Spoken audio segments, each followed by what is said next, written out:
pagkakaroon ng kapatid ay pagkakaroon na rin ng tagapagtanggol.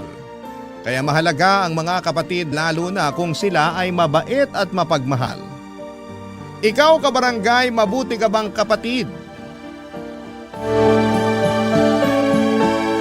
Dear Papa Dudut, magandang araw sa inyo at sa mga kabarangay natin na nakikinig sa Barangay Love Stories. Kung hindi ninyo na itatanong ay fan na fan ako ng programa ninyo sa radyo. Nahawaan ko na nga ang kuya adi ko sa pagkahilig sa programa ninyo. Kaya naisip ko na sumulat sa inyo upang ibahagi ang kwento naming magkapatid. Pero bago tayo pumunta doon ay magpapakilala muna ako. Ako po si Sheena, 23 years old at taga Cubao, Quezon City. At kakagraduate ko lang sa kursong Information Technology or IT.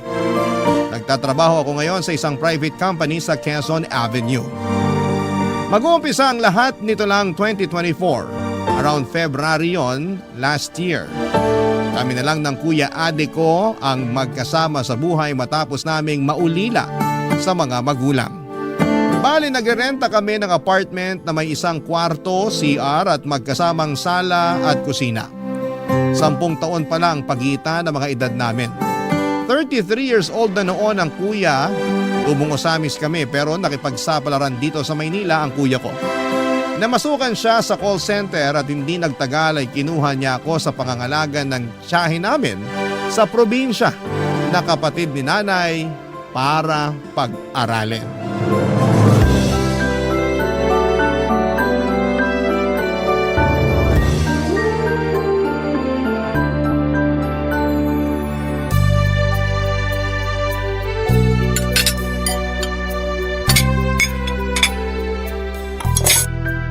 Sheena? Sheena, kakain na! Lumabas ka na dyan sa kwarto mo. Okay, kuya.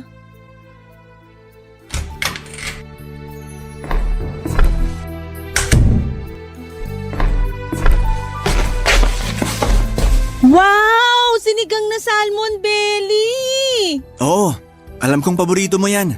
Upo na para makakain na tayo. Thank you, kuya. Ang sarap ng hapunan. Walang anuman. Kumusta school? Okay naman, pero nakakapagod. Lalo na yung thesis namin, pero patapos na rin naman kami. Final defense na namin next week, then for binding na. Excited na ako. Excited na rin ako. Malapit ka na makagraduate. Oo nga. Ay, kaya lang, kinakabahan naman ako. Saan? Sa pwedeng mangyari pag nakagraduate na ako. Sabi kasi ng prof namin na iba na raw talaga ang buhay sa real world. Yun bang kapag nakalabas na kami ng eskwelahan, mas mahirap na raw at mas maraming kakumpetensya sa paghahanap ng trabaho. Natatakot ako tsaka kinakabahan. What if hindi ako makasabay sa kanila? Wow. Teka muna. Isa-isa lang, Sheena. Anong isa-isa lang? Marami na ba ako sinabi? Medyo. Kalma ka muna. Gusto ko namang kumalma, pero kinakabahan talaga ako. Kaya nga, kalma ka muna. Tsaka ka nakabahan. Wala ka pa naman dun eh. Wala pa nga ako doon, pero pag naiisip ko na, mas lalo akong kinakabahan. Narinig mo ba tibok ng puso ko? Ang lakas oh! Naiintindihan ko naman yung pinanggagalingan ng kaba mo. Pero hindi mo kailangang matakot. Kaya ka nga may kuya eh. Nandito ako para alalayan at gabayan ka. Lalo na sa pagharap mo sa sinasabi mong real world. Malaki na naman ako, tsaka tagal mo na rin akong inaalalayan. Baka oras na para tumayo naman ako sa sarili kong mga paa. Nando na tayo. Pero habang pipilay-pilay ka pa dahil baguhan ka pa lang sa real world na sinasabi mo, nandito lang ako para tulungan ka. Para saluhin ka pag na out of balance ka. Ewan ko sa'yo, kuya. Puro ka talaga kalokohan. Kahit puro ako kalokohan, seryoso naman ako sa sinabi kong yan ha. Basta, tandaan mo, hindi mo kailangan mahiya sa akin. Magsabi ka lang pag kailangan mo ko. Kaya nga naging kuya mo ko, di ba? Thank you talaga, pero nahihiya pa rin ako. Bakit ka naman nahihiya? Siyempre, dami mo na kasing sinakripisyo para sa akin. Simula pa lang nung bata tayo, nagtrabaho ka na at lumuwas dito sa Maynila. Tapos kinuha mo ko sa probinsya natin para pag-aralin. Ginawa ko yun lahat dahil mahal kita. Kayo nila nanay at tatay. Tsaka hindi naman ako humihingi ng kapalit eh. Ang gusto ko lang, magsikap ka para sa sarili mo. Kahit wag mo na ako isipin, sarili mo na lang. Pwede ba yun? Siyempre kasama ka pa rin sa mga pangarap ko. Basta, kapag nakapagtapos ako at nakapagtrabaho, tutulungan kita. Di ba pangarap mo makabili ng sariling bahay? Oo, pero tsaka na yon. Unahin mong tulungan ang sarili mo. I-establish mo muna sarili mo. Hindi mo naman responsibilidad yung pangarap ko. Lalo alam ko na may sarili ka rin pangarap. Okay na sa akin na tinutupad mo yon. Masaya na ako dun. Thank you talaga kuya. Walang anuman. Sana di ka magsawa sa pagpapasalamat ko. Hindi naman. Pero lumalamig na yung sabaw. Kumain na tayo. Sige, kanina pa nga ako nagugutom. Papa Dudut, 2019 ako dumating sa Cubao at noong sumunod na taon ay nag-enroll ako sa kolehiyo. Kaya lang ay nagkaroon ng pandemic kaya naurong ang class opening ng September imbes na June. Pahirapan din kasi online ang klase namin pero sa awa ng Diyos ay nairaos at mairaraos ko ang pag-aaral ko. Mataas ang pangarap ko sa buhay pero kasama na doon ang maibalik sa kuya ko ang lahat ng mabubuting bagay na ginagawa niya para sa akin. Malaki ang respeto ko kay Kuya Adi, Papa Dudut. Mabait kasi siya, mapagmahal at responsable. Close na talaga kami kahit noong unang beses pa lamang na magkasama kami sa Maynila. At kahit noong nasa Usamis pa lamang kami nakatira. Kaya nga nalungkot ako ng sobra nang mag-decide siyang pumunta sa Maynila para makipagsapalaran. Sobrang hirap din kasi ng buhay namin sa probinsya kaya sinantabi na lamang niya ang pangarap niyang makapagtapos ng pag-aaral. Kaya wala akong ibang hangad ng mga panahong yon kundi ang tuparin ang naudlot na pangarap ng kuya ko na makagraduate sa kolehiyo. Mabilis na lumipas sa mga araw. Napansin ko madalas na may kausap sa chat ang kapatid ko. Tapos may mga pagkakataon pang pangiti-ngiti siya habang nakatitig sa cellphone. Kaya naman na-curious ako, Papa Dudut.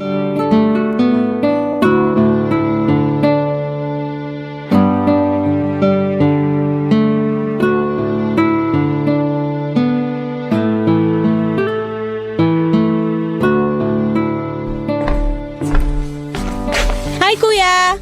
Hi. Sino yan, ha? Ha? Yang ka-chat mo. Napapansin ko pa naingiti mo dyan sa cellphone mo eh. Huhulaan ko. Babae yan no? Ikaw talaga? Lakas ng radar mo. Sagutin mo na lang tanong ko. Oo, tama ka. Babae nga to. Nililigawan mo? Ha? Hindi. Sus, hindi raw. Sa lapad ng ngiti mong yan. Hindi naman talaga. Magkaibigan lang kami. Diyan naman nagsisimula ang lahat. Pero curious ako, sino siya? Pakilala mo naman sa akin para may idea lang ako kung sino yung babaeng nagpapakilig sa kuya ko. Kilig ka dyan. Di ako kinikilig Astig kaya ako. Astigin mo mukha mo. Sino nga? Katrabaho mo ba? Hindi. Kaya nga sino? Kilala mo na to eh. Talaga? Pero wala akong matandaan na kilala kong babae na nalink sa'yo. Wala nga halos nung naghiwalay kayo nung ex mong si Sarah Lynn eh. Siya nga yun. Si Sarah Lynn? Oo. Teka. Tama ba narinig ko? Si Sarah Lynn yung ka-chat mo? Oo, siya nga. At kailan ba kayo nagkaroon ng communication uli? Nitong buwan lang. Nag-chat siya sa messenger ko. Pero late ko na nakita kasi nasa request message pala. Nagbago na rin siya ng Facebook account. Bakit mo naman in-accept? Nakalimutan mo na ba yung ginawa sa'yo ng babaeng yan? Napatawad ko na naman si Sarah Lynn at nagsisisi na siya sa nagawa niya. Ngayon, kinontak niya ako para makipagkaibigan. Lalo ngayon nahiwalay na raw sila ng kinakasama niya. Ano ngayon kung wala na sila? Kumalma ka nga muna, huwag kang sumigaw. Nagulat lang ako. Nakakaloka naman kasi ang si Sarah Lynn. Anong nakakaloka dun? Yung pakikipagkaibigan niya sa'yo porke hiwalay na sila ng tatay ng anak niya. Hindi ako naniniwala. Baka may masamang balak yan. Huwag mo naman pag-isipan ng masama yung tao. Paano di ko pag-iisipan ng masama ginawan ka na niya ng masama? Nakaraan na yon. Sabi ko nga napatawad ko na siya. Ibang klase ka rin kuya. Sinaktan ka niya ng husto nun tapos bilis mo lang siyang napatawad. Kilala mo naman ako, di ba? Hindi ako mapagtanim ng galit sa ibang tao. Tsaka si Sarlene naman to. May pinagsamahan kami. Meron nga at ang tagal nun. Pero pinagpalit ka lang niya sa iba. Di ko naman nakakalimutan yon. Tsaka nakikipagkaibigan lang naman yung tao eh. Malay mo malungkot dahil naghiwalay sila ng kinakasama niya. Wow, sa dinami-dami ng kakaibiganin, dun pa talaga sa ex-boyfriend niya na sinaktan niya ng husto? Kung di ba naman makapalang mukha niyang Saralyn na yan? Sheena, kahit galit ka sa tao, hindi pa rin tama na pagsalitaan mo siya ng ganyan. Hindi ko kasi alam yung sasabihin ko. Nakakainis lang na bigla-bigla na naman siyang babalik sa buhay mo. Nag-aalala lang ako sa'yo. Salamat sa pag-aalala, pero alam ko naman yung ginagawa ko. Sana nga. Ewan ko na lang sa'yo pag nasaktan ka pa uli ng babaeng yan.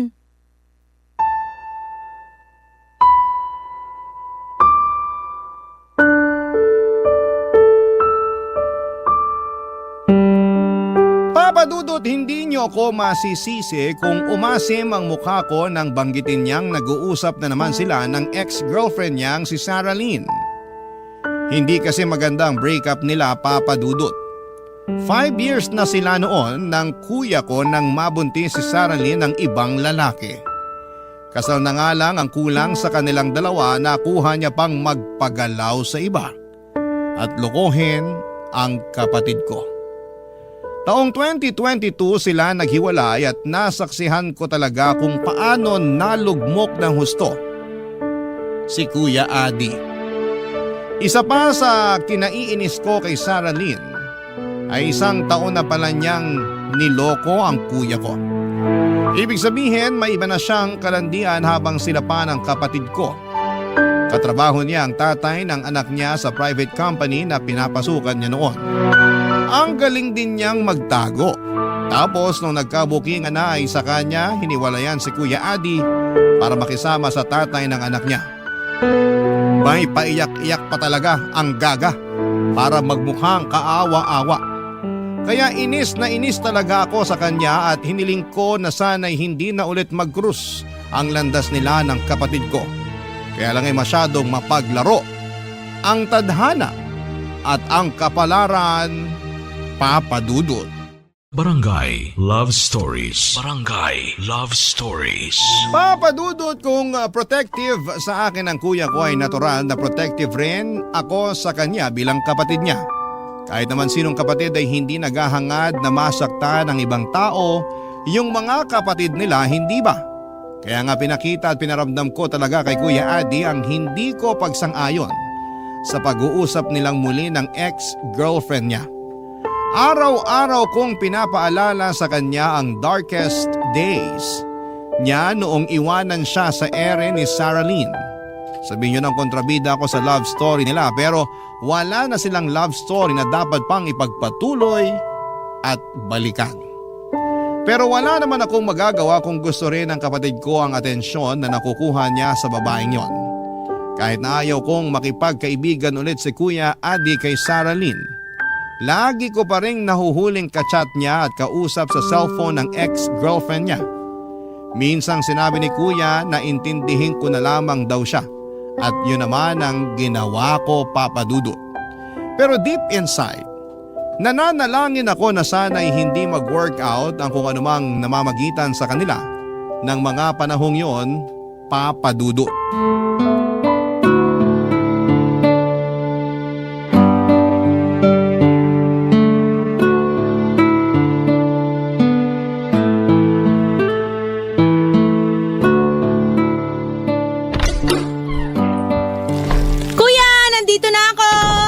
May binili akong donut na ube flavor. Halo? Kanino to sapatos na to? Oh, nandiyan ka na pala. Adi, sino yan? Sheena, ikaw pala. Saralyn? Bakit yan lang ang tawag mo? Nakalimutan mo na yata na inaate mo siya noon. Bakit ko tatawaging ate yung babaeng nanakit sa'yo?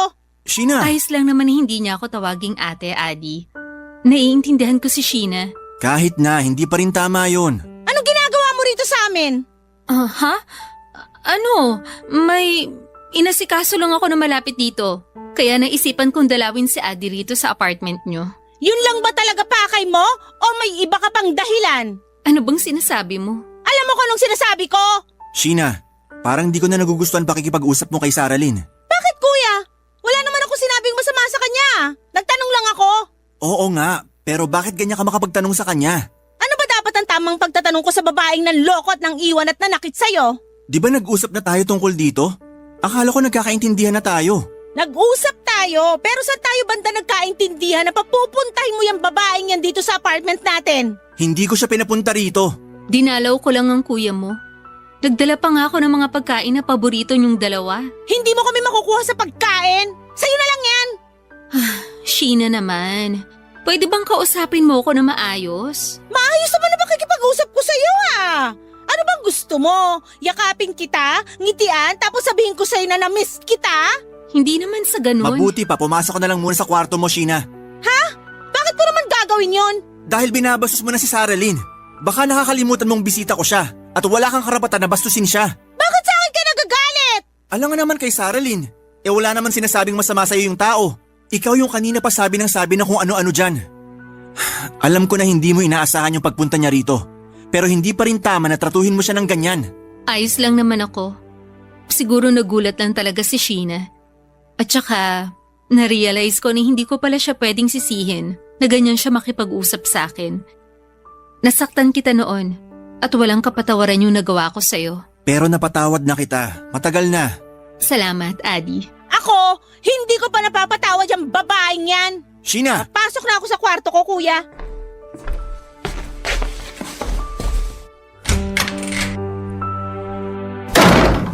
Pagpasensyaan mo na yung kapatid ko. Hindi naman talaga siya ganyan. Alam ko naman. Pero may kasalanan din ako sa'yo. Wala na yon. Sabi ko nga, napatawad na kita. Salamat ulit.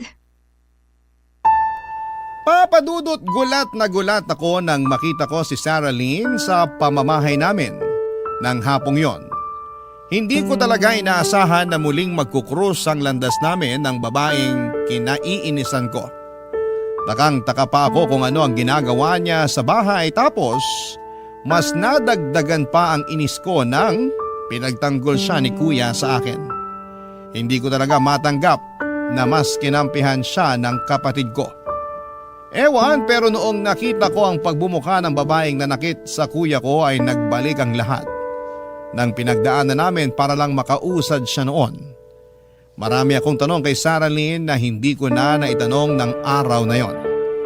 Una na doon ay kung paano niya nagawang sakta ng kuya na naging mabait at manatiling tapat sa kanya. Pangalawa ay kung bakit bumalik pa siya sa buhay ng kapatid ko. Para sa akin, papadudot, ay hindi sapat na dahilan na naghiwalay na sila ng kinakasama niya na siyang tatay ng anak niya. Malakas ang kutob ko na gusto lang niya na gamitin ang kuya ko. Mabilis pang nagdaan ang mga araw at dumalas pa ng dumalas ang pagpunta ni Sarah Lynn sa inuupahan naming apartment. At kahit na gustuhin kong iwasan siya, ay hindi ko naman magawa-gawa. Kaya hinayaan ko na lamang siya at ang anak niya. Pero minsan aminado akong napipikon ako sa bata dahil maingay at makalat sa bahay. Tapos hindi naman masaway-saway ni Sarah Lynn, papadudot.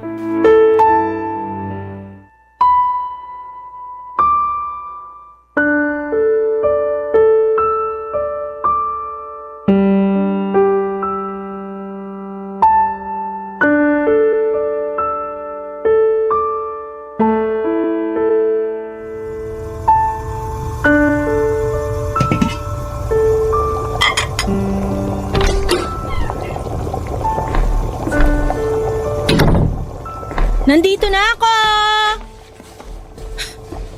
Ikaw na naman? Magandang gabi rin sa'yo, Sheena. Bakit ikaw nagluluto dyan? Nasaan kuya ko? Bumili lang ng soft drinks sa tindahan. Tungkol naman dun sa isa mo pang tanong, wala lang. Gusto ko lang kayong ipagluto ng kuya mo. Tsaka sabi niya, na-miss na raw niya kaya pinagluto ko siya ng paborito niya. Halika, upo ka na para makakain ka na. Hindi pa ako gutom. Hindi mo na ba talaga ako mapapatawad?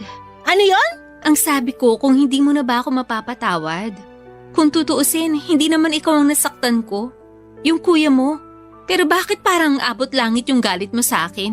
Ibang klase. Nagtanong ka pa talaga. Para lang malaman ko. Hindi ko kasi maintindihan eh. Ilang araw na akong pumupunta rito sa inyo at nakikipagmabutihan sa kuya mo. Pero ikaw yung ayaw. Kung kuya mo nga, napatawad na ako eh. Wala kang alam kung gaano mo nasaktan si kuya nung niloko at hiniwalayan mo siya. Sobrang lugbok siya nung mga panahon na yon. Wala siyang ginawa kundi umiyak at magmukmuk dito sa bahay. Natuto rin siyang uminom ng alak at makipag-inuman sa kung sino-sino kahit hindi naman niya ginagawa. Habang ako, alalang-alala sa kanya. Halos sirain na niya yung buhay niya at habang pinagdadaanan niya yon, ako ang kasama niya. Napakarami niyang iniyak ng dahil sa'yo. Marami rin akong iniyak dahil sa kuya ko. Tapos tatanungin mo ako ngayon kung bakit abot langit ang galit ko sa'yo? Pasensya ka na.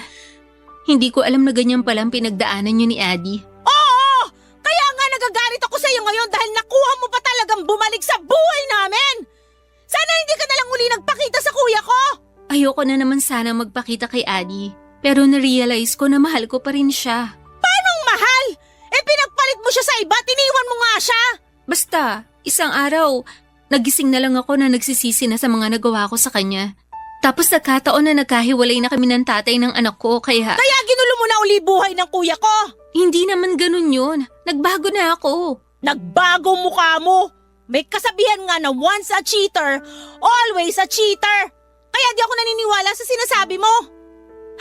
Kung ayaw mong maniwala, ikaw ang bahala. Wala ka rin naman magagawa, lalo na nagkabalikan na uli kami ng kuya mo. Ano ka mo? Oops! Hindi mo pa pala alam? Ulitin mo nga yung sinabi mo?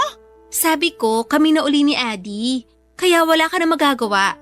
Tsaka wala na rin akong paki sa'yo kung mapatawad mo pa ako o hindi. Hindi naman ikaw ang karelasyon ko, kuya mo naman. Kaya bahala ka na dyan. Kung ayaw mong kumain, edi wag.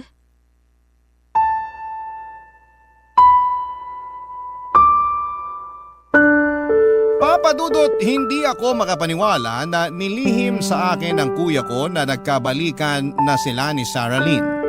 Sa bagay, alam niya na posible akong maggalit sa kanya o magtampo.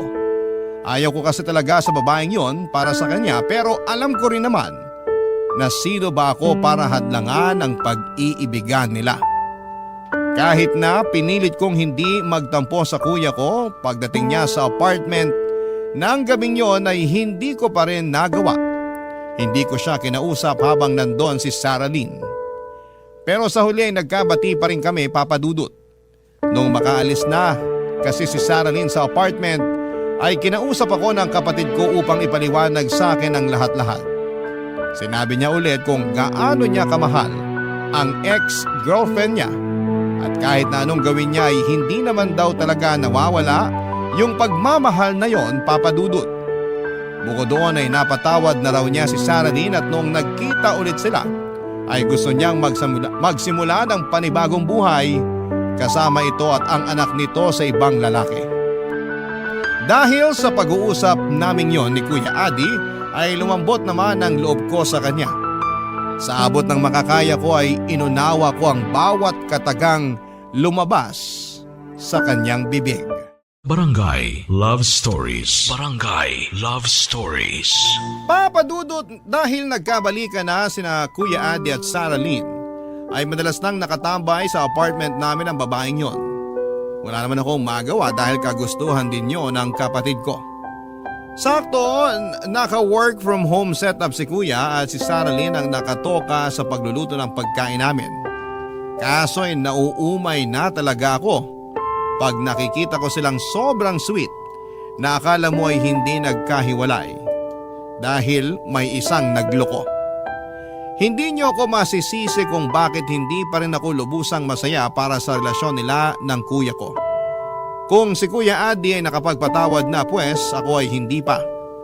Mabilis na nagdaan ang 2 buwan at tuluyan na ngang binahay ni Kuya sina Sarah Lynn at ang anak nito. Sa sala sila natutulog dahil iisa lang naman ang kwarto ng apartment namin at doon ako natutulog. Walang trabaho si Sarah Lynn kaya kapag sumisweldo si Kuya ay ibinibigay niya lahat ng pera niya sa babaeng yon. Isang gabi ay napansin kong malungkot ang kuya ko. Nag-alala ako kaya kinausap ko siya at doon ko nga nalaman na meron pala silang pinagdadaanan ni Sarah Lynn. Pinagtapat sa akin ang kapatid ko na nagdadalang tawa ang girlfriend niya ngunit hindi na naman siya ang ama. Bali nabuntis lang daw ito nang madalas nitong kausap sa cellphone bukod sa kapatid ko. Nung una ay nalabuan ako kung paano nangyari yon, pero sinabi ni kuya na hindi pa rin pala tuluyang nagbago si Saralyn. Niloloko pa rin siya nito kaya abot langit ang galit ko sa babaeng yon. Gusto ko siyang sabunutan at nagkataon na wala sila ng anak nila sa bahay dahil may pinuntahan na hindi namin alam. Kaya nga inabangan ko ang pag-uwi nito. Pero bago ko pa yon magawa ay inawat na ako ni Kuya Adi at nakiusap na huwag ko nang kumprontahin ang girlfriend niya. Kahit na masama ang loob ko sa pakiusap niya ay sinunod ko pa rin siya, Papa Dudut. Tapos nung sumunod na araw ay sinabi niyang nagkasundo na sila ni Saralyn na tatanggapin niya ang bata dahil hindi naman daw sinasadya ang pagdadalang tao nito.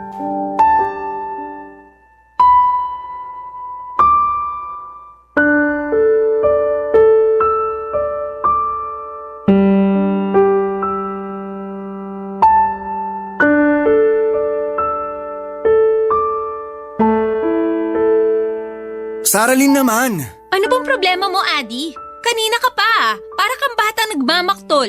Paano hindi ako magmamaktol? Napapadalas na yung pag-alis mo. O bakit? Wala na ba akong karapatang umalis? Meron, pero saan ka ba pupunta? Pati ba naman yun gusto mo pang malaman? Malamang! Sino ba ako sa buhay mo? Baka nakakalimutan mong boyfriend mo ako. Ay, oo nga pala. Boyfriend nga pala kita. Pero hindi naman ibig sabihin nun pagbabawalan mo na ako sa mga bagay na gusto kong gawin. Hindi kita pinagbabawalan. Gusto ko lang malaman kung saan ka pupunta. Sa mga kaibigan ko, niyaya nila ako magkape. Magkape? Hindi ba masama sa buntis yun? Saan mo naman napulot yan? Hindi masama ang kape sa buntis. Pero sabi ng OB na maselan daw pagbubuntis mo. Baka naman mapano ka niyan pag lumabas ka. Natatakot ako na may mangyari sa'yo at sa baby. Anong palagay mo sa akin, hindi maingat? Saralyn naman. Anong gusto mong gawin ko? Huwag na ako umalis kahit naka-oo na ako sa mga kaibigan ko? Anong nangyayari dito? Dinig na dinig ko kayo dun sa kwarto Pasensya ka na, Sheena. Bakit ka pa kasi sumisigaw, Saralyn? Yan kasing kuya mo Masyado akong kinukulong dito sa pamamahay nyo. Anong kinukulong? Hindi totoo yan. Naniniwala ako kay kuya kasi pansin ko na ilang araw ka na rin alis ng alis. Hindi ka mapirmi dito. Pati anak mo sa amin mo pinapaalaga. Sheena, wala namang problema doon. May problema doon dahil naging pabayang nanay itong babaeng to. Anong pabaya? Hindi ako pabaya. Hindi raw. Pero parang wala kang pakialam dyan sa baby na nasa tiyan mo. Di ba sabi raw ng OB mo, delikado pagbubuntis mo? Dapat naka-bed rest ka pero wala kang ginawa kundi maglakwatsa. Ang kati ng paa mo. Sumusobra ka na talaga, Sheena. Bakit? Dahil totoo? Sabihin mo nga sa amin, saan ka ba talaga pumupunta at laging kating-kati ang paa mo na umalis? Sa mga kaibigan ko nga. Makikipagkita ako sa kanila dahil ang boring dito sa inyo. Sa mga kaibigan mo nga ba? O sa tatay niyang anak mo? Ha? O ano? Gulat ka no? Kasi totoo? Syempre hindi. Adi, sawayin mo nga yung kapatid mo. Sheena! Bakit kuya? Huwag mo sabihing naniniwala ka sa babaeng yan, nuknukan ng sinungaling yan. Tingnan mo nga, harap-harapan ka na naman niyang niloloko. Nakuha pang magpabuntis sa iba habang kayo pa. Alam ko, pero napag-usapan na namin ni Saralyn na aakuin ko ang bata dahil hindi naman daw niya sinasadya. Hindi sinasadya? Na ano? Nalumande? Kailan ka pa magigising kuya? Nuknukan naman loloko niyang girlfriend mo. Tama na! Huwag ka na magsalita! At bakit hindi ako magsasalita? Sige nga! Di ka kasi nakikinig sa sinabi ko. Sabi ko nag-usap na kami ni Saralyn. Aakuin ko ang baby niya. Tsaka wag mo na nga ulit-ulitin na nagloko siya. Wala namang pinanganak na perpekto Pero lahat pwedeng magbago. Ewan ko sa'yo! Masyado ka nang nabulag sa pagmamahal mo sa maling babaeng yan. Kailan ka pa magigising? Paghuli na ang lahat at nalugmo ka na naman uli? Bahala ka na nga! Papa Dudut, hindi ako makapaniwala na kakampihan ni Kuya Adi si Saralyn kesa sa akin na sarili niyang kapatid. Doon na talaga tuluyang sumama ang loob ko sa kanya na parabang ayoko na siyang makita at makasama sa iisang bubong. Hindi ko matanggap na ganon na lang niya binaliwalang pag-aalala ko sa kanya. Kaya naman dala ng bugso ng damdamin ay umalis ako sa apartment namin at nakituloy sa apartment ng kaklase ko. 2 araw din akong hindi umuwi sa amin at hindi ko rin sinagot ang call and text ni kuya. Galit ako sa kanya ng mga panahong yon.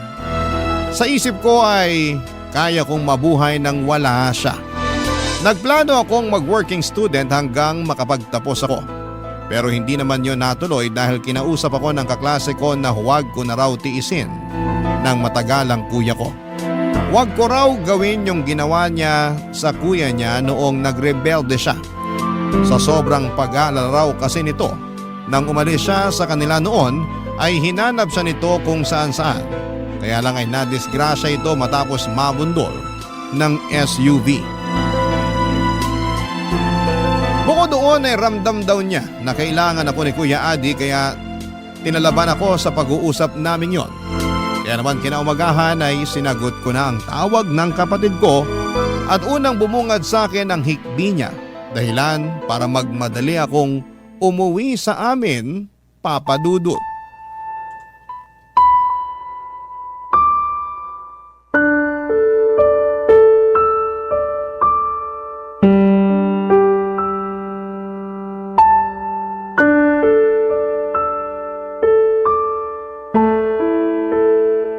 Hindi na talaga ako nagulat na iniwan at niloko ka na naman ng babaeng yun, kuya.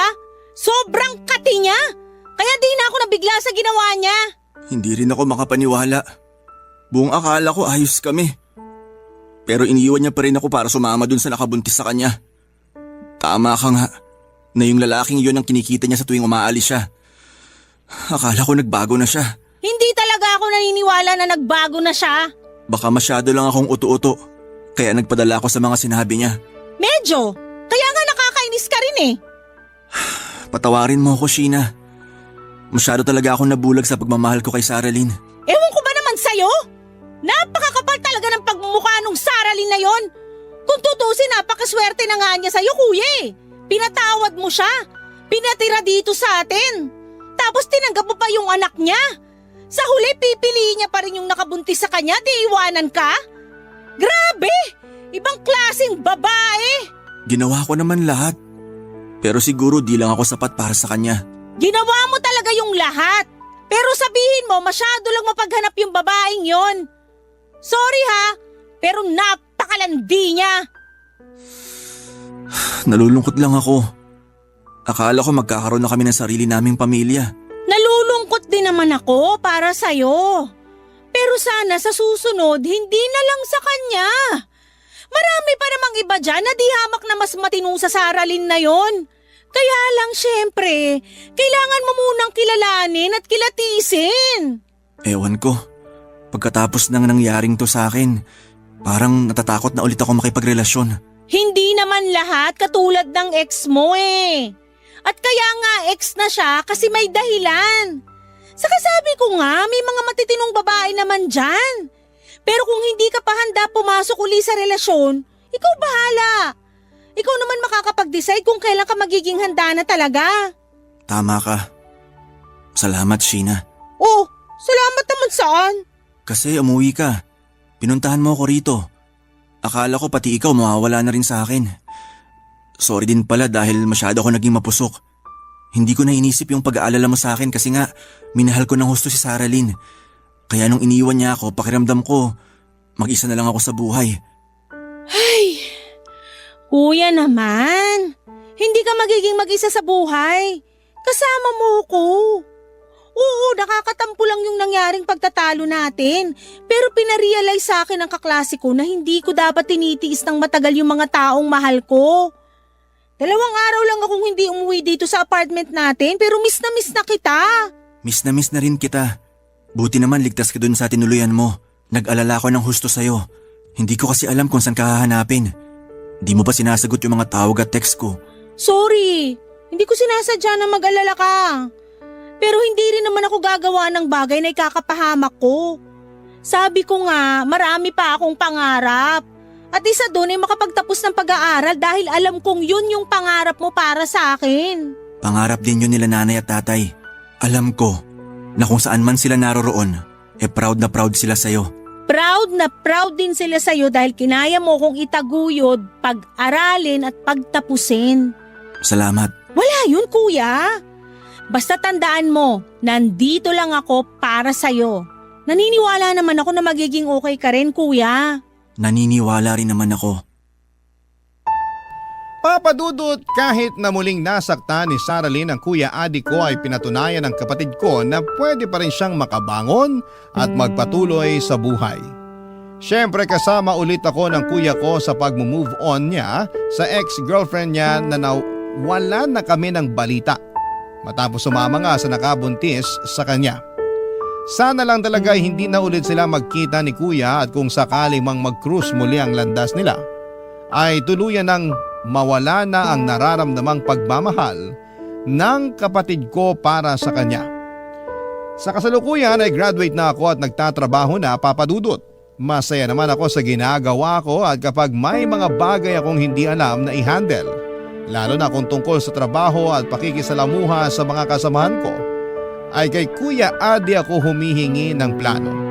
Kung tatanungin ninyo ko kung kumusta siya, nasa mabuting kalagayan ang kapatid ko. Sa ngayon, Papa Dudut ay nahihilig siya sa pagsali ng mga marathon at pag-akyat ng bundok. Minsan nga'y sumasama ako para makapag-bonding na rin kami. Wala akong ibang kahilingan kundi ingatan ang kuya ko, lalong-lalo na ang kanyang puso. At kung muli siyang magmamahal ay deserve niyang mapunta sa matino at tamang babae dahil mabuti siyang tao. Hanggang dito na lamang po ang sulat ko, Papa Dudut, at sana'y kinapulutan po ito ng aral at inspirasyon ng mga kabarangay natin. Maraming salamat po kung sakaling mapili ninyong i-ere sa programa ninyong Barangay Love Stories. Number 1 po kayo sa puso namin. God bless and more power sa inyong istasyon. Ang inyong forever kapuso at kabarangay, Sheena. Barangay Love Stories. Barangay Love Stories. Ako, gigil na gigil talaga ako sa nangyayari sa kwento natin. O ikaw, kabarangay, kumukulo rin ba dugo mo? Pwede kang mag-iwan ng comment sa ating comment section. Nagustuhan ng iyong napakinggan? Ituloy yan via live stream sa www.gmanetwork.com/radio.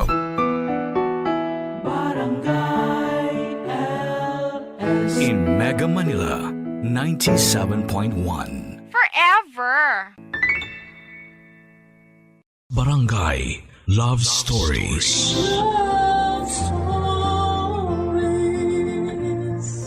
Lahat tayo ay gustong magmahal at mahalin. Pero minsan sa maling tao tayo napupunta dahilan para tayo mismo ay maging masamang tao din.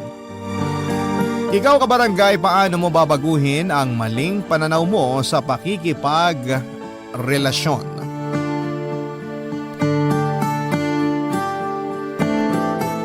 Dear Papa Dudut, magandang tanghali po sa inyo at sa kapwa ko kabarangay. Tawagin niyo na lamang po ako sa pangalang Albert. 27 years old, taga Rizal at avid listener niyo po ako at madalas kong pakinggan ang Barangay Love Stories through podcast at na-inspire po ako sa mga kwento ng ating mga kabarangay. Kaya naman naisipan ko na gusto ko rin pong magbahagi. Pero bago tayo dumako doon ay gusto ko muna kayong bigyan ng kaunting impormasyon tungkol sa akin. Dati po akong volunteer teacher sa isang special education school sa bayan namin. Pero sa kasalukuyan ay ako na po ang tumatao sa family business namin. Papa Dudut, hindi ko na po idedetalye ang tungkol sa pamilyang kinalakhan ko dahil ang gusto ko pong ikwento ay kung paano ako napunta sa sitwasyong hindi ko na alam kung paano alisan. Tawagin niyo na po akong makasalanan. Pero dad, at mahilig ako noon sa ganung babae. Kaya agad akong nagtapat ng feelings sa kanya. Kaso hanggang sa pagkakaibigan lang ang tingin niya sa akin. Umaasa pa rin ako na magbabago ang nararamdaman niya at magugustuhan ako pero hindi na yon nangyari hanggang sa graduate na kami sa college. Nalaman ko na lamang sa kaibigan niyang si Heidi na nag-asawa na siya at may anak na sila. Broken hearted po ako noon, Papa Dudut. Kahit na hindi naging kami, masakit sa akin ang katotohanan ng hindi na siya magiging akin. Hindi lang halata sa ating mga lalaki pero grabe tayong magdamdam kapag nasaktan. Nang time na yon ay naging marupok din ako at nakuha ko pa talagang i-chat siya.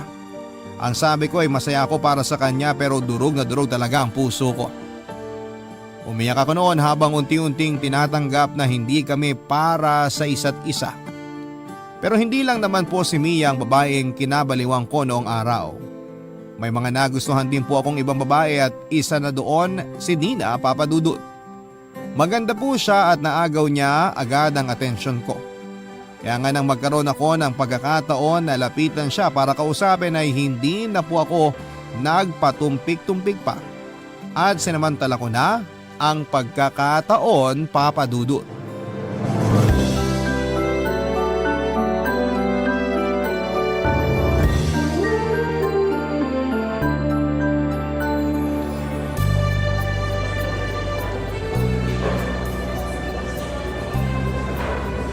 Hi miss, pwede ba kitang tabihan? May kasama ka ba o… Wala. Sige, pwede kang umupo. Ako nga pala si Albert. Ikaw, anong pangalan mo? Dina. Bagay na bagay sa'yo. Kasing ganda mo. Wow ha. Ngayon lang tayo nagkita pero bumabanat ka na ng ganyan. Hindi yun banat. Nagsasabi lang ako ng totoo. Maganda ka talaga. At kahit sinong lalaki sa paligid mo mapapalingon talaga sa'yo. Sandali. May boyfriend ka na ba? Mamaya may lumapit dito tapos suntukin na lang ako bigla ah. Sira. Walang lalapit kasi wala akong boyfriend. Sa ganda mong yan, maniwala ako sa'yo. Kung ayaw mong maniwala, di wag mo. Ikaw ba? Baka may jowa ka na ha? Alam mo, sakto kasi wala akong girlfriend. Seryoso? Wala ka bang nililigawan o kahit crush man lang? Meron akong niligawan pero binasted lang ako eh. Saklap naman. Oo, hindi na yata ako magkaka-girlfriend. Ewan ko ba? Ginawa ko naman lahat. Huwag kang magsalita ng ganyan. Baka hindi lang talaga kayo para sa isa't isa. Alam mo, may nabasa ako. Sabi doon, kapag hindi kayo nagkatuluyan ng taong gusto mo, ibig sabihin may ibang nakalaan para sa'yo. Kaya dapat hindi ka manghinayang. Feeling ko, nakita ko na yung tao na gusto ko. At katabi ko na siya ngayon, Dina. Dahan-dahan lang. Bigla-bigla ka kasi nagsasabi ng kung ano-ano dyan eh. Wala akong sinasabing kung ano-ano. Totoo yun. Alam mo, ilang araw na rin akong tsumitsyempo kung paano ka makakausap ng tayong dalawa lang. Swerte ko ngayong araw na solo kita. Hanga rin ako sa'yo kasi ang tapang mo. Yung ibang lalaki dyan, malamang natorpe na. Sila yun. Ibahin mo ako. Kapag may nagugustuhan akong babae, hindi ko na pinatatagal. Sinasabi ko na kaagad. Kung ganon, gusto mo ako. Seryoso ka talaga dyan? Walang halong keme yan ha? Tung mukhang to, nagbibiro. Pero maniwala ka. Gusto talaga kita. Hindi kita pipiliting magustuhan ako pero sana bigyan mo ako ng chance na makilala natin ang isa't isa. Sabi mo single ka. Single rin ako. Walang magagalit. Ano kasi Albert. Hindi mo kailangan mag-decide ngayon. Bukas, magkita tayo rito. Tapos sabihin mo sa akin ang sagot mo.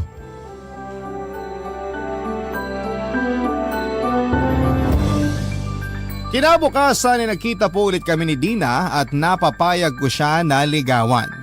Hindi nga nagtagal, Papa Dudut, ay naging kami po at ako na siguro ang pinakamasayang lalaki sa balat ng lupa. Nasabi ko pa noon sa sarili ko na ang swerte-swerte ko. Hindi niyo po ako masisisi kasi meron na rin po akong niligawan pero binasid lamang ako. Yun po ang pinsan ng kaibigan ko na sa ngayon ay pamilyado na rin. Mahal na mahal ko po si Dina, Papa Dudut, at para sa akin ay siya ng babaeng pakakasalan ko balang araw. Bubuo kami ng sariling pamilya at magkakasama pa rin sa pagtanda. Kaya lang hanggang pangarap na lang yon dahil tulad ng ibang magkarelasyon ay dumanas din po kami sa pagsubok ni Dina. Kaibahan lang ay hindi namin yon nalagpasan ng magkasama. Ang sinasabi ko po ay nang mapansin ko na nawawala na siya ng oras sa akin. Hindi naman po ako demanding na boyfriend at hindi rin ako palaaway. Kaya ang unang ginawa ko noon ay plinano kong kausapin siya ng masinsinan sakaling meron na ngang problema sa relasyon namin na hindi ko alam, Papa Dudut.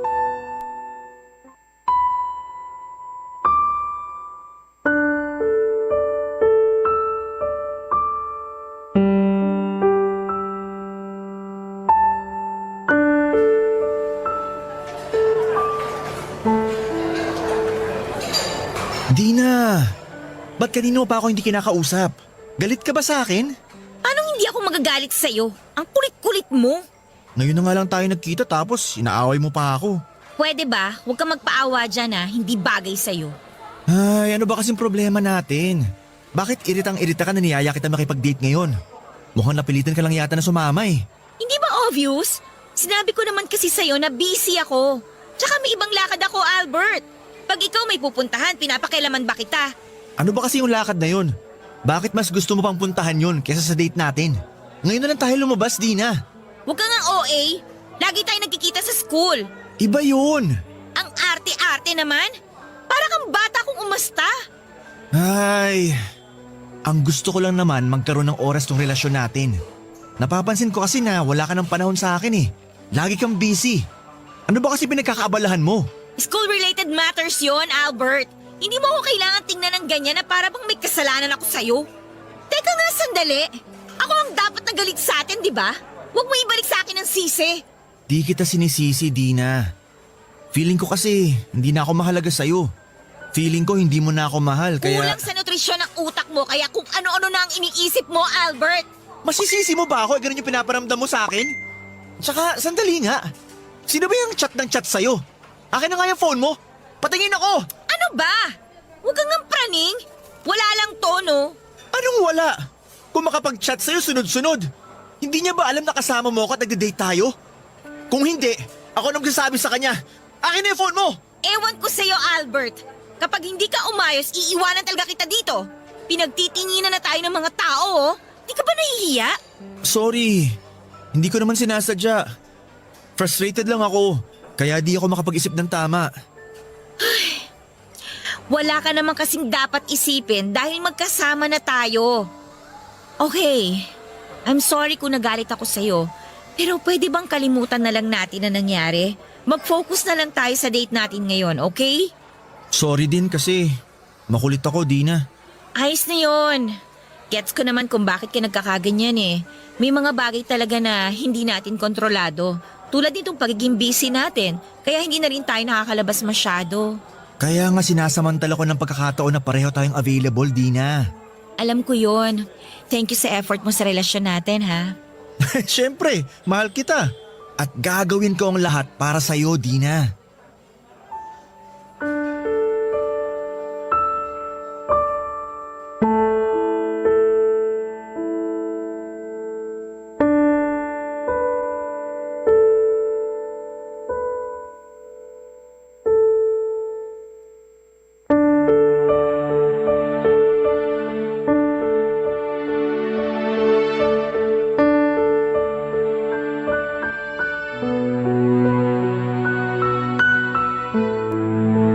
Papa Dudut, hindi po ako kumbinsido sa sinasabi ni Dina na hindi tungkol sa ibang bagay ang dahilan kung bakit lagi siyang busy pero wala akong nagawa noon dahil ayaw kong mauwi sa matinding pagtatalo ang usapan namin, Papa Dudut.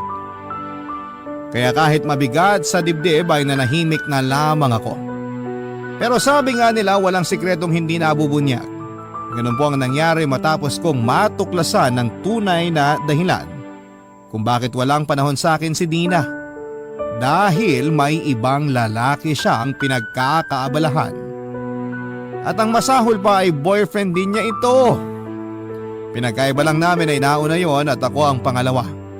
Ibig sabihin pinagsasabay kami ni Dina. Akala ko ay wala nang masasakit pa na mabasted pero para po akong sinampal ng 2x2 sa mukha ko ng paulit-ulit matapos akong lokohin ni Dina, Papa Dudut. Pero sa kabila ng lahat, humingi pa rin ako ng paliwanag sa kanya at tinawagan ko pa siya noon pero yung boyfriend niya ang nakasagot. Pinamukha lang niya sa akin, Papa Dudut, kung saan ako lulugar. Doon ko tinanggap na talo na ako. Na hindi na dapat ako maghabol dahil halata naman kung sino ang mas mahal niya sa aming dalawa. At kahit na nasasaktan ay pinilit ko pong makapag-move on, Papa Dudut. At hindi ko na po sinubukang manligaw at magmahal muli. Tinanggap ko na lang, Papa Dudut, sa sarili ko na wala ng pag-asa para sa akin ang maging maligaya dahil malas ako sa pag-ibig. May sekreto po akong aaminin. Noong 7 taong gulang ako ay nakaramdam na ako ng kakaiba sa yaya kong si Rona. Maganda po kasi siya, morena at may katawang makurba. Sa edad niyang 30 years old ay mukha pa rin siyang bata at isang araw ay pinapatulog po ako ni Rona noong tanghali pero hindi ako dalawin ng antok tapos ay nakita ko na lamang na nakaidlip na siya. Doon ko siya tinitigan ng husto at nakaramdam ako ng pagnanasa na halikan siya. Pero pinigilan ko po ang sarili ko dahil alam kong mali yun. Nang lumaki na ako ay nadala ko po yung ugaling yon kaya madalas akong magkagusto sa matanda sa akin. Pero dahil napakamalas ko sa pag-ibig ay hindi ko na po sinubukang maghanap ng single na babae para ligawan. Pagod na kasi ako. Pero puputi na lang siguro ang uwak, hindi na yon mangyayari. Hanggang sa isang beses ay nakapanood ako sa internet ng mga video ng mga lalaki na kung tawagin ay other guy. Sila po yung kumakabit sa may mga asawa o karelasyon na. Karamihan sa kanila intensyonal ang pakikiapid. At mukha naman silang masaya kaya naisip ko na bakit hindi ko subukan yon. Hindi nga nagtagal ay nakilala ko si Rochelle via Facebook. Sobrang ganda po niya, Papa Dudut. Para siyang si Marian Rivera. Pagkatapos ko siyang i-add ay nag-message na po ako sa kanya at nakipag-video call ako, Papa Dudut.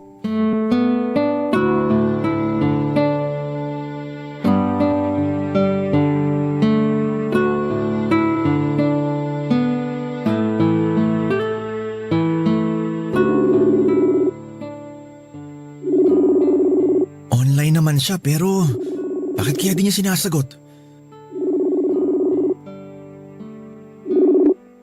Yun! Sinagot din! Hi Rochelle! Grabe! Parang araw-araw lalo kang gumaganda. Hi Albert! Nakita kong nililike mo yung mga pictures ko at ang dami mo ring chat sa akin. Oo. Sorry kasi gusto lang talaga kitang makausap. Busy ka ba? Naka-istorbo ba ako? Hindi naman. Wala akong masyadong ginagawa kaya nasagot ko ang tawag mo. Mabuti kong ganon. Sensya ka na ha. Gusto ko lang makipagkaibigan sa'yo.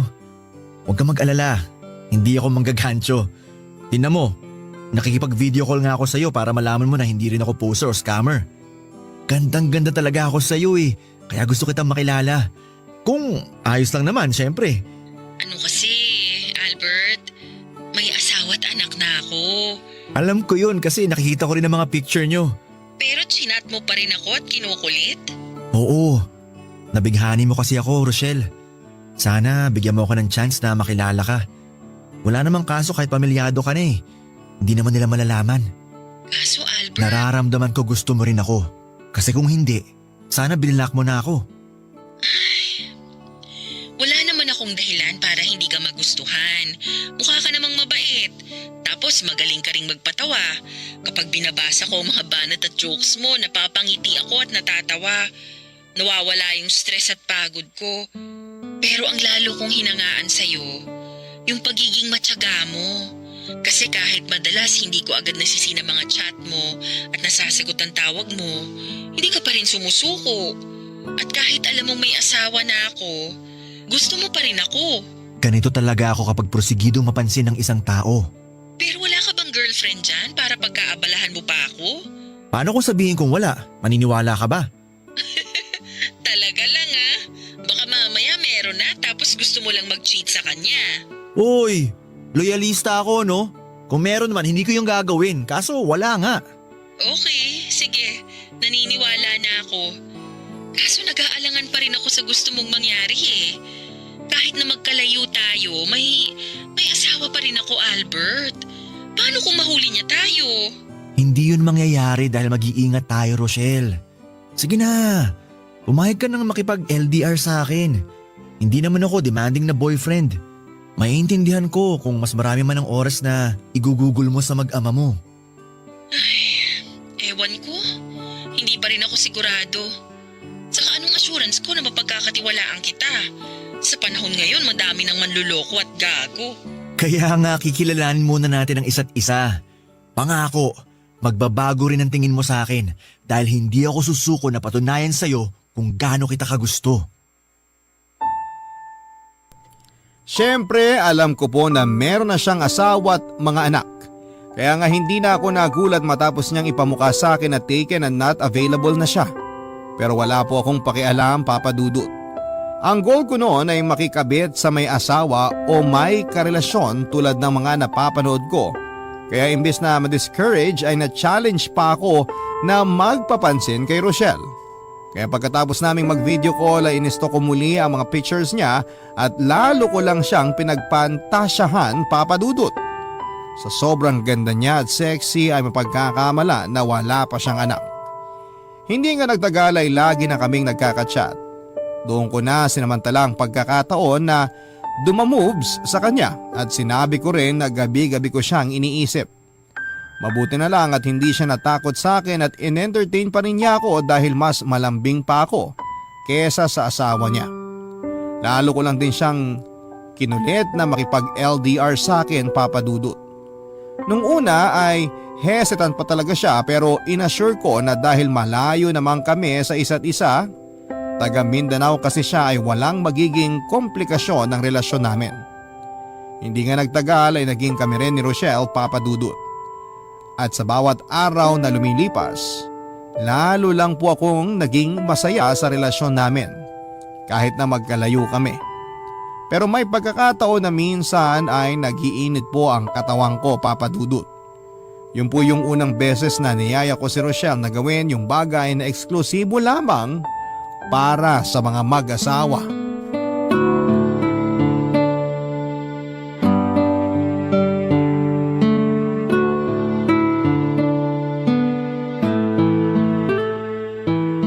Albert, bakit kanina ka pa tawag ng tawag? Namimiss kasi kita, Shell. Pero kasama ko ang mister ko kanina. Paano na lang kung magduda siya dahil tingin ako ng tingin sa phone ko? Hindi ka ba nakikinig? Miss na nga kita. Maghapon na kayo magkasama ng asawa mo. Ako naman ang pansinin mo. Hindi mo kailangan magalit dahil narinig ko ang sinabi mo.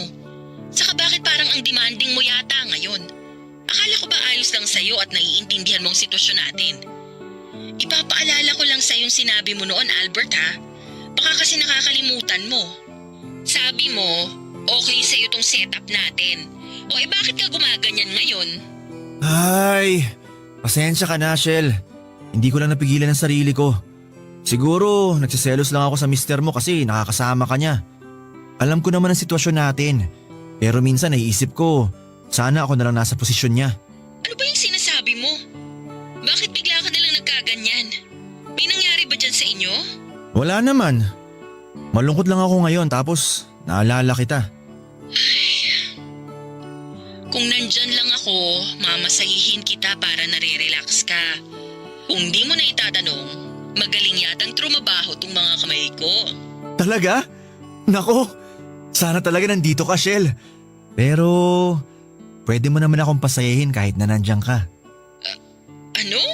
Naisip ko lang, since may relasyon naman tayo. Nasisiraan ka na ba, Albert?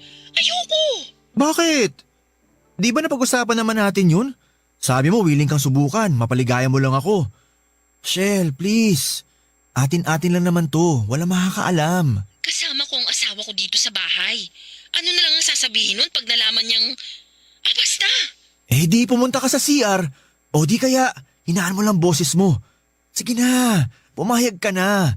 Promise, magugustuhan mo rin pagkatapos natin. Albert naman! Please, kahit ngayon lang. Pero hindi ko alam kung paano gawin yun. Wala akong experience sa ganun. Huwag kang mag-alala. Basta sundin mo lang ipapagawa ko. Magtiwala ka sa akin. Ano, pumapayag ka na ba? O sige, pero mamaya na lang kapag tulog na ang asawa at anak ko. Salamat, Shell! O sige na, ibababa ko na muna. Hinahanap na ako ng asawa ko. Puntahan ko lang dun, baka magduda na yon. Okay. Pero sa akin ka mamaya ah. Pagkatapos po namin gawin ang bagay na yon ni Rochelle ay sobrang saya po ng kalooban ko, Papa Dudut. Sa katunayan, ang sarap ng tulog ko ng gabing yon. At pakiramdam ko ay para akong sanggol na hinihele sa duyan. Alam ko na mali, marumi at makasalanan ang ginawa naming yon. Pero hindi ko na po inisip ang sasabihin ng iba dahil satisfied po ako sa nangyari sa amin. Hanggang sa ang isang beses na yon ay nasundan pa nga ng isa pang beses, Papa Dudut. Daig ko pang nasa cloud 9 dahil sa sobrang ligaya kahit na sa phone lang namin yon ginagawa. Kasama na rin kasi doon yung thrill na baka mahuli kami ng asawa niya. Papa Dudut, hindi po ako nag-aral at lumaki para maging salot sa relasyon at makasino ng pamilya.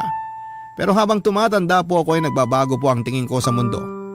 Siguro ay dala na rin ang pinagdaanan ko noong araw. Mga kabiguan sa pag-ibig, niloko at pinagmukhang tanga.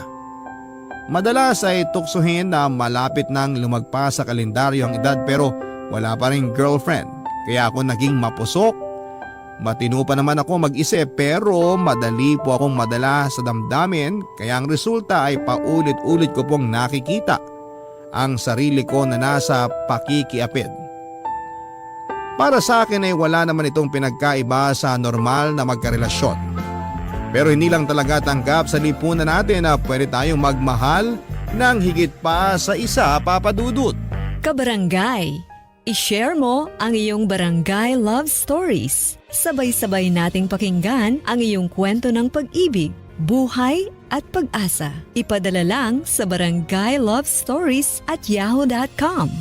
Suntok sa buwan na magkaroon ng happy ending ang relasyon namin ni Rochelle. Pero umaasa pa rin ako na siya na yung babaeng tinadhana sa akin ng langit na makakasama ko sa habang buhay. Wala po akong pakialam kahit pamilyado na siya. Kung maghihiwalay sila ng asawa niya ay sisiguraduhin kong hindi sila mapapariwara ng anak niya dahil handa akong tumayong padre di pamilya nila.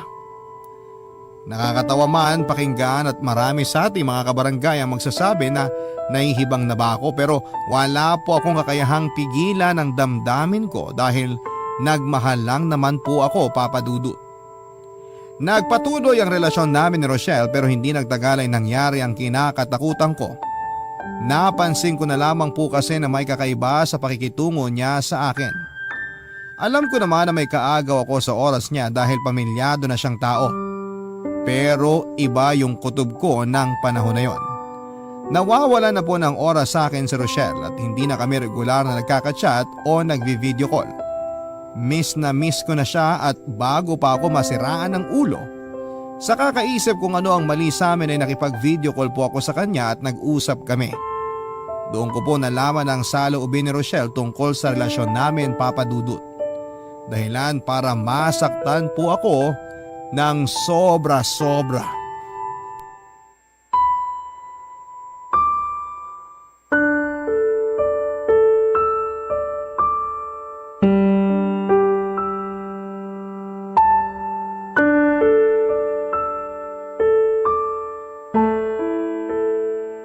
Shell!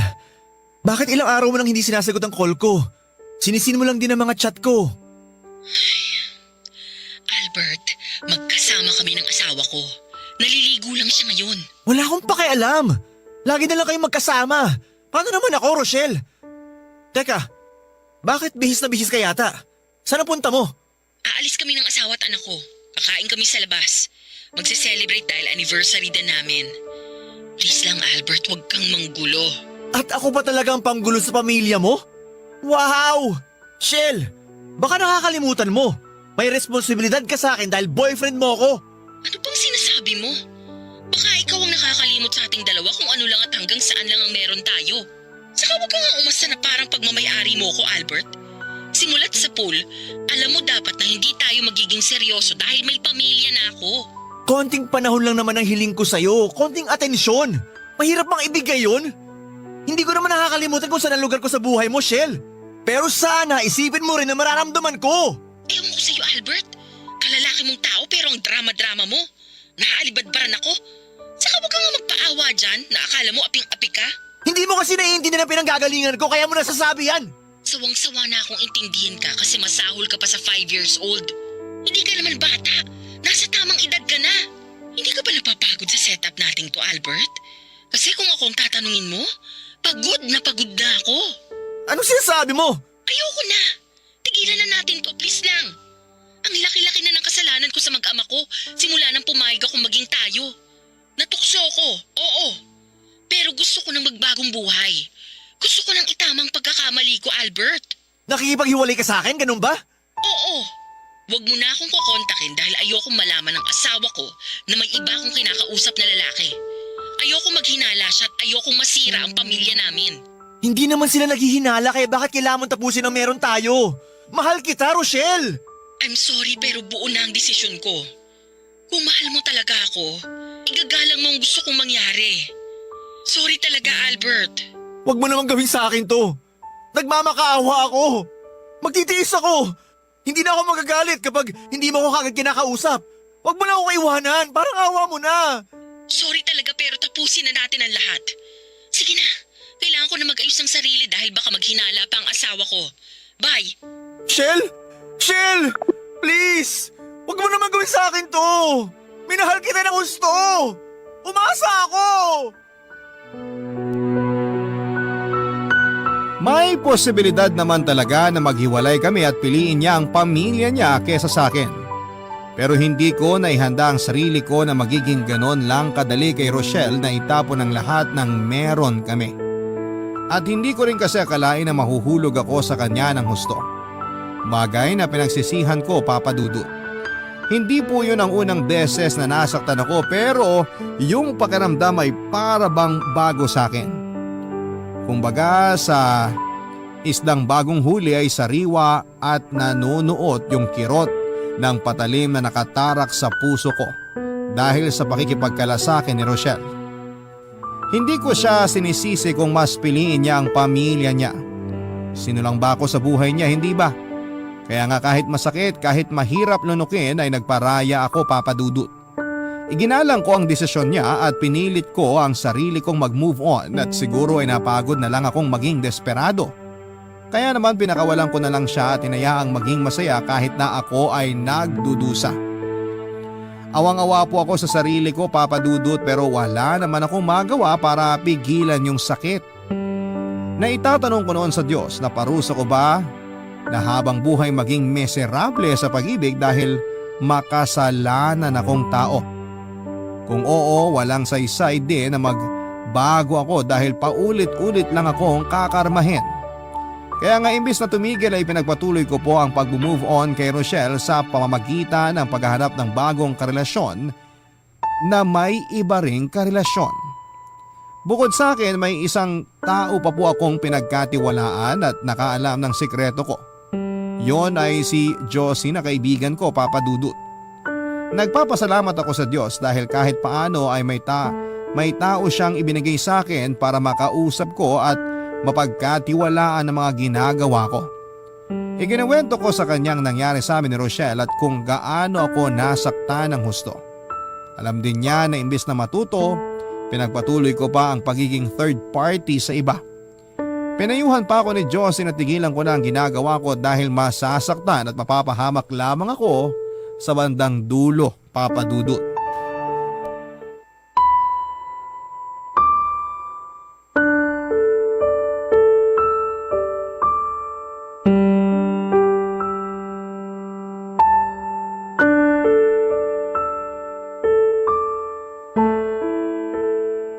Alam mo na pwede ka na namang masaktan ng husto sa dulo pero ginagawa mo pa rin. Ewan ko ba naman sa'yo, Albert? Kailan ka ba matututo? Hindi ko alam kung kailan, Josie. O kung matututo pa ba ako tulad ng sinasabi mo.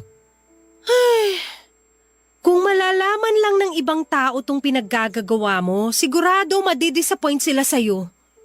Aware ka na masama makipagrelasyon sa taken na pero ginagawa mo pa rin. Hindi ka ba nakukonsensya dahil nakakasira ka ng pagsasama? Bakit ako makukonsensya? Yung mga babaeng pumapayag na makipagrelasyon sa akin, bakit? Sila ba na konsensya habang iniiputin nila mga boyfriend nila? Hindi ganun ang punto ko. Oo, nakakainis yun at unfair sa mga karelasyon nila na tapat at mahal na mahal sila. Pero hindi lang sila ang may kasalanan. Kasama ka rin. Naikukwento mo sa akin kung paano mo sila i-pursue. Kaya napapapayag mo silang makipagrelasyon sa'yo. Sa'yo palang may mali na talaga kasi ba't kailangan mong gawin yun? Hindi ka ba pwedeng humanap ng single o walang sabi tapos yun ang ligawan mo? Ginawa ko na yun dati pero nasaktan lang ako. At sa pagiging third party mo, hindi ka ba nasasaktan? Sa nangyari pa lang sa inyo ni Rochelle, mukhang mas malala pa yung pagiging broken-hearted mo kaysa nung niloko ka at naghiwalay kayo ni Dina. Kailan ka ba matututo? Niloko ka o manloko ka, pareho ka pa rin masasaktan sa dulo. Ay, anong gusto mong gawin ko? Sige nga. Kahit pala saan ako lumugar, wala rin. Masasaktan din ako, Josie. Pakiramdam ko tuloy para akong patapong basura. O kaya parang bola na pinagpapasapasahan. Gusto ko lang naman magmahal at mahalin. Lahat tayo gustong maranasan na umibig at ibigin. At hindi natin kontrolado kung anong klaseng tao ang darating sa buhay natin. Kung mabuti ba siya o masama. Pero kahit nagaano pa kapangit ang maging karanasan natin sa pag-ibig, wag natin tong i-apply sa sarili natin. Kung niloko ka, wag ka maging instrumento para makapanloko. Kung ginamit ka, wag mong ibalik sa ibang masamang bagay na naranasan mo. Albert, kaibigan kita. At bilang kaibigan mo gusto kong mapabuti ka. Alam ko hindi habang buhay nasa ganitong setup ka. Napangangatawanan mo na talaga ang pagiging third party hanggang pagtanda mo. Nalulungkot ako dahil ayaw kitang mapahamak. Gusto ko maging masaya ka. Please, magbago ka na. Pagkatapos naming mag-usap ni Josie ay napag-isipan ko ng gusto ang mga sinabi niya. Na kailangan ko na talagang magbagong buhay dahil yun lang ang paraan para mapabuti ako. Aminado ako na nahihiya ako sa sarili ko dahil sa pinaggagawa ko. Pero paano nga ba tumigil sa gawain na kinasanayan ko na? Na kahit panandalian ay napapasaya ako ng pagnanasa kong ito. Kung pwede lang sanang isang araw ay gumising ako na nakapagbagong buhay na ako, mas magiging madali sa akin ang lahat.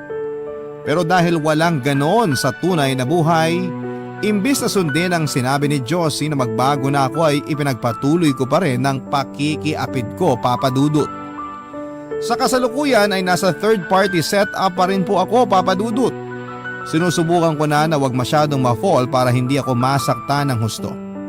Alam ko na kabaliwan dahil walang assurance na hindi ako mapapahamak pero ewan ko ba. Wala na po yata akong pag-asa para kumawala pa sa sitwasyong ito. O kung meron man ay malaking palaisipan sa akin kung papaano. Siguro ay pride na rin na may kasamang pagpapanggap dahil kahit alam ko na mali ay pinipilit ko pa rin na gawing tama.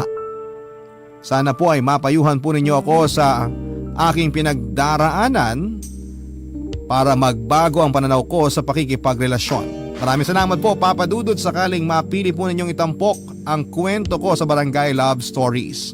Palagi po kayong sinusuportahan namin dahil magaganda at nakapagbibigay ng aral sa buhay ang inyong programa. Ang inyo pong kapuso at kabarangay forever, Albert. Barangay Love Stories.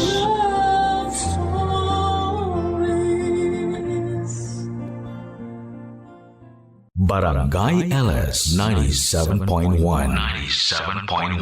Number 1. Forever.